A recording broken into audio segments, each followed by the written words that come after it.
Hello and welcome to episode 73 of The Pilgrimage on FM23. I'm Jamie, and coming up on today's episode I'm going to introduce you to Fulham. So let's get straight into it.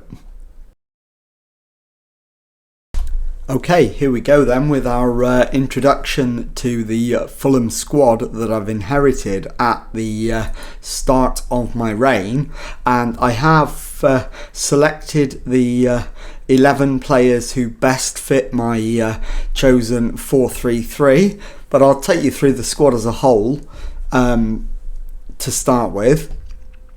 In goal, we've got two goalkeepers, Zach Steffen and Aliou Jabang. Steffen clearly the better of the two, but at 35 years of age, his days are now numbered. Moving on to right back, and although Ben Wilmot is listed as a right back, he's actually our second best centre back at the club, so he's going to come in and do that job. Caden Rodney is the best right back, so he can take that spot. Joining Ben Wilmot in the back four is going to be Sebastian Bornau, although again he's 31, so his days are clearly numbered, and Ben Wilmot himself is 30, so there's an emerging theme here about the problems that have led to Fulham getting themselves relegated. And on to defensive midfield. Ibrahima Diallo is the best of the three that we've got in that position, and again he's 31, so his days are likely to be numbered, and one of the three is away from the club on loan at the moment in Scott Walmsley. He's 23. I'll probably leave him out on loan all season. I haven't checked whether he's got a recall clause or not.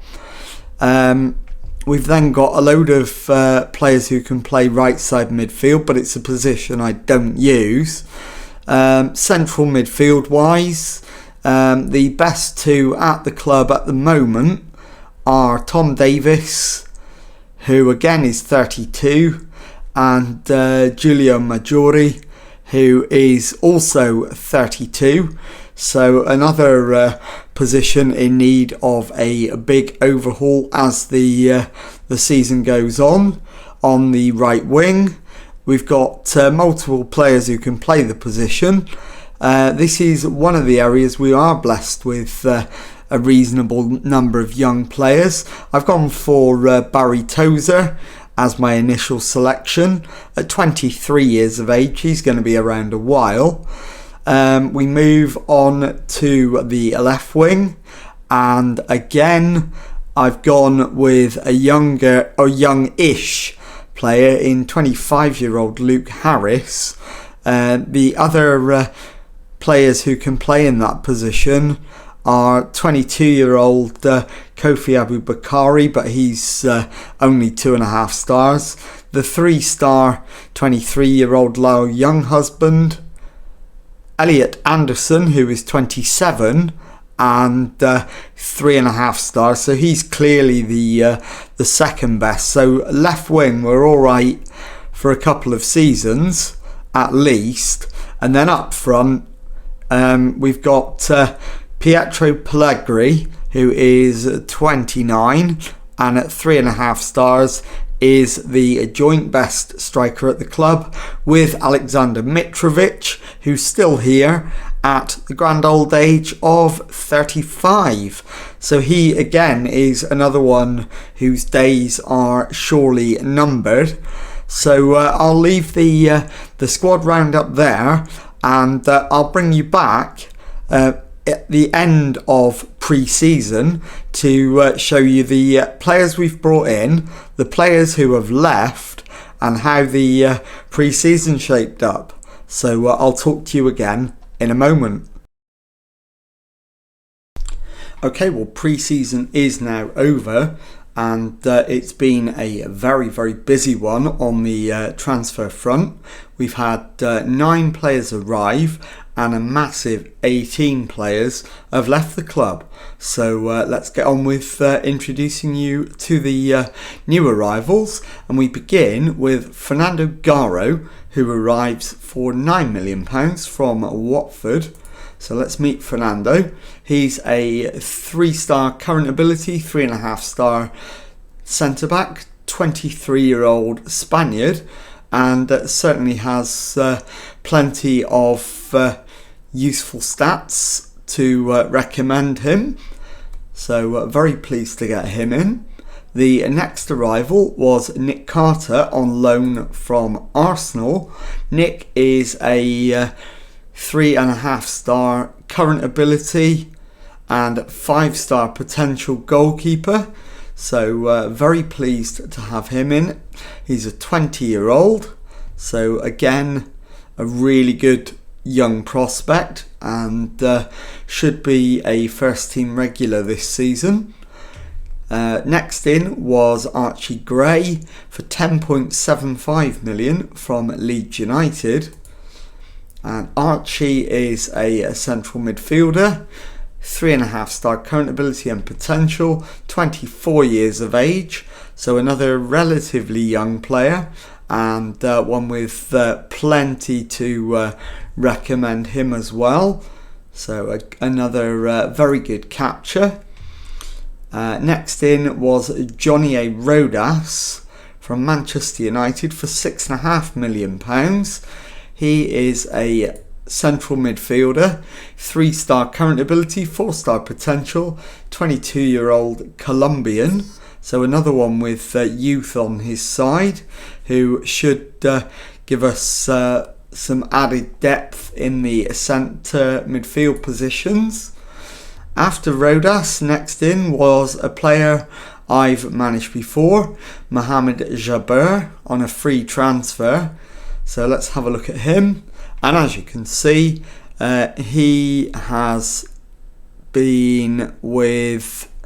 In fact, I haven't managed him before. I thought I had. But I think what I'm mixing him up with is, I think I've tried to sign him before. But he's actually a defensive midfielder who can also play centre-back. 2.5 stars of current ability, 4 stars of potential, 23-year-old Scottish player, despite the name, and very much one that we can look forward to developing, and hopefully giving a fair amount of game time to as well. So after Mohamed Jabeur, Lautaro Clemente, £5.5 million from Manchester City. A 3-star current ability, 4-star potential, defensive mid and central midfield player. Again, with plenty of decent attributes, loving that 20 for determination. So he will have a key role to play, being able to play in both of those positions. And we'll move on to the next signing, which was Martin Vecchio from Manchester City for £12.75 million. Another central defender, 3.5 stars of current ability, 4 stars of potential. So another key part of our defensive reorganisation, 23 years of age. So another one with youth on his side. And next in, Travis Akamia, £5.25 million part exchange. Aaron Aziri was the player. In fact, it's not Aaron Aziri. I'm not even sure who the other player is. I think it's Colin Gordon actually that was the player involved in that swap. He can play right wing and bizarrely centre back, which is his stronger position. 2.5 stars of current ability, 3 stars of potential. So good squad option, but not going to be a massive regular. 24 years of age, so he should be just coming into the prime of his life at this stage. And our final transfer was Adam Eder, for £16 million, £19.5 million overall from Sheffield United. And Arian Araziri is the player that's involved in the part exchange for Adam Eder. So let's meet Adam. 3 stars current ability and potential, so a decent striker option with a very good goal scoring record. So very happy to have him on board at 29 years of age. We should get the best out of him over the next season or so. And that concludes the arrivals. As you can see, there's been a load of departures as well. Scott Walmsley leaving for Budapest on loan. Levi Colwill to Southampton for £3.2 million. Gonzalo Garcia to Sporting Gijón for £900,000. Paul Chukwudi leaving for £8,250 to Chesterfield. Aliou Jabang leaving for £350,000 to Sunderland. Lucas Dunn joins Hearts for £8.25 million. Harrison Reed joins Vancouver for £47,000. Colin Gordon part exchange to Bristol City for the Travis Akamia deal. Next was John Walsh to Hamburg on loan. Mick Johnson joins Celtic for £8.75 million. Ruben Sanchez joins Levante for £175,000. Lyle Younghusband joins Ajax for £5.5 million. Brad Brown joins Colchester on loan. Ikenna Nwachukwu joins Modena for £125,000. Alex Murphy joins Celtic for £11 million. Barry Tozer, the one I was really disappointed to lose, but couldn't turn the offer down, £23.5 million from Hertha Berlin. Arian Aziri, as we've already mentioned, joins Sheffield United in a part exchange deal involving Adam Eder. And finally, Zach Steffen joins Club America for £625,000. I'll be back in a moment to show you the pre-season results. Okay, time now to show you how pre-season went. And as you can see, we began with a home friendly against Charleroi and lost that one by 1-0. We then played Osijek at home, beat them 2-0 with Pietro Pellegrini and Barry Tozer scoring. Hearts away was next. We won that 2-0. Pellegrini scored again and Alexander Mitrovic got his first of pre-season.